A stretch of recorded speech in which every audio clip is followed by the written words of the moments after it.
Hello hello hello hello hello. তো আবার থেকে আমরা চলে এসেছি। তো তোমরা সবাই কেমন আছো? আশা করি তোমরা সবাই ভালোই আছো। তো আজকে আবার আরেকটা আমরা নতুন ভিডিও নিয়ে চলে এসেছি, আরেকটা নতুন রেসিপি নিয়ে। তো আজকের রেসিপি হচ্ছে আমাদের বেঙ্গলিদের সব থেকে ফেভারিট মাছ, যেটা হচ্ছে নাকি ইলিশ মাছ। ঠিক আছে, তো চলো ইলিশ মাছ বানানো হবে আজকে। তো ইলিশ মাছে আমরা বানাচ্ছি দই ইলিশ। তো কিভাবে বানানো হচ্ছে, কিভাবে মা কি করছে, সেইগুলো সব প্রসেসটা মাই সব দেখাবে স্টেপ বাই স্টেপ। তো চলো মায়ের সাথে দেখা করি, আর মাই বাকি এগুলো সব কিছু বলবে তোমাদেরকে। তো চলো। হ্যালো বন্ধুরা, গুড মর্নিং। আজকে হচ্ছে দই ইলিশ। আমি ইলিশ মাছের মধ্যে নুন, হলুদ আর একটু তেল মাখিয়ে রেখে দিয়েছি এটার মধ্যে। আর আমি দই ইলিশের জন্য নিয়েছি 1 চামচ পোস্ত, 1 চামচ কালো সর্ষে, 1 চামচ সাদা সর্ষে আর 4-5টা কাঁচা লঙ্কা। এগুলো আমি পেস্ট করে নেব।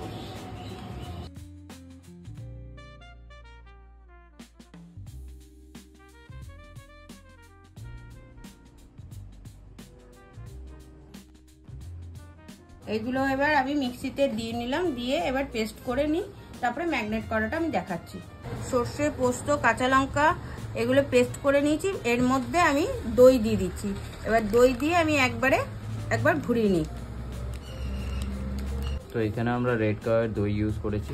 বাটির মধ্যে সর্ষে, পোস্ত, টক দই সব নিয়ে নিলাম। মিক্সির জারটা একটু জল দিয়ে ধুয়ে 1/2 চামচ নুন, 1/2 চামচ হলুদ,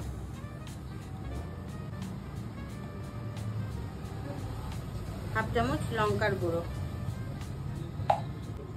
আর 1 চামচের মতন তেল।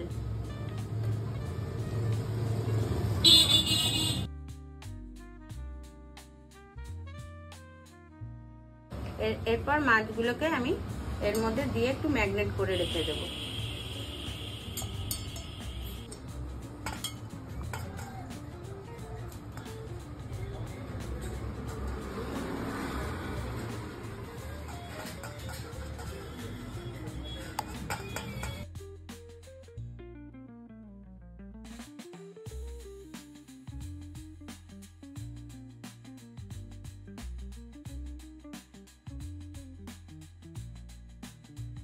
হ্যালো বন্ধুরা, কড়াই গরম হয়ে গেছে, তেল গরম হয়ে গেছে। এবার আমি ম্যাগনেট করা মাছগুলো সব দিয়ে দিচ্ছি।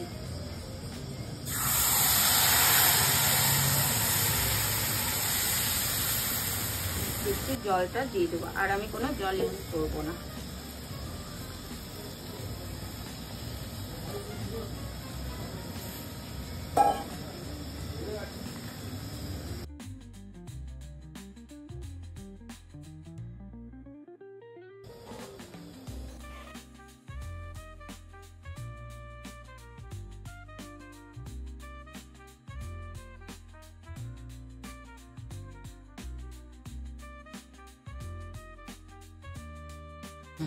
এর উপর থেকে 3টে চেরা কাঁচা লঙ্কা দিয়ে দেবেন।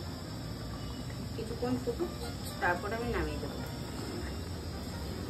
হ্যালো বন্ধুরা, আমার এই দই ইলিশ তৈরি হয়ে গেছে। নামানোর আগে আমি একটু হালকা তেল দিয়ে নামিয়ে দিচ্ছি।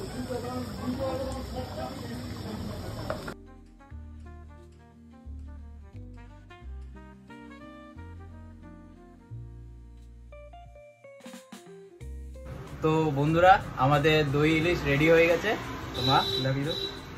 আমাদের দই ইলিশ রেডি হয়ে গেছে, কমেন্ট করে জানিয়ে দেবেন।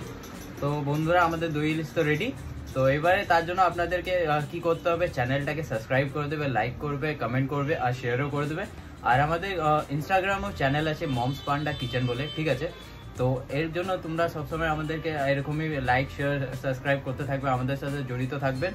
তো আমাদেরকে একটু ভালো করে একটু করো, যাতে আমরা আরও গ্রো করি, এরকমই নতুন নতুন ভিডিও আনি তোমাদের জন্য। তো চলো, টাটা, আবার কালকে দেখা হবে।